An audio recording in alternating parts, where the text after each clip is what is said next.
திருப்பரங்குன்றம் தீபத்தூண் மீது கார்த்திகை தீபம் ஏற்ற உத்தரவிட்ட உயர்நீதிமன்ற மதுரை அமர்வு தீர்ப்புக்கு எதிரான தமிழ்நாடு அரசின் மேல்முறையீட்டு மனு மீது உயர்நீதிமன்ற மதுரை அமர்வில் விசாரணையானது தொடங்கியிருக்கிறது.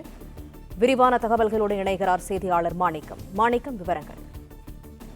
திருப்பரங்குன்றம் மலை மீது தீபம் ஏற்றுவதற்கு மத்திய பாதுகாப்பு படையினருடைய பாதுகாப்புடன் அவர்கள் பாதுகாப்பாக தீபம் ஏற்றுவதற்கு தமிழ்நாடு அரசு ஒத்துழைக்க வேண்டும், அவர்களுக்கான அந்த பாதுகாப்பு வழங்கிட வேண்டும் என்று தனி நீதிபதி ஜி.ஆர். சுவாமிநாதன் கொடுத்திருக்கக்கூடிய உத்தரவுக்கு எதிராக தமிழ்நாடு அரசு தொடுத்திருக்கக்கூடிய மேல்முறையீட்டு மனு தற்பொழுது இரு நீதிபதிகள் அமர்வுல விசாரணைக்கு வந்திருக்கிறது. சென்னை உயர்நீதிமன்றத்துடைய மதுரை அமர்வுல இந்த விசாரணை நடைபெற்று இருக்கிறது. நீதிபதிகள் ஜெயச்சந்திரன் மற்றும் கே ராமகிருஷ்ணனுடைய முன்னிலையில இந்த வழக்கு விசாரணைக்கு வந்து கொண்டிருக்கிறது.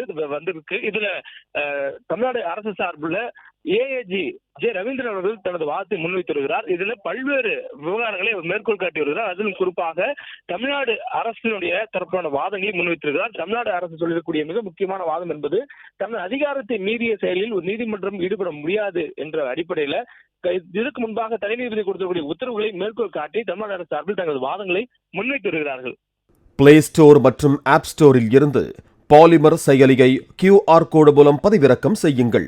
செய்திகளை உடனுக்குடன் பெறுங்கள்.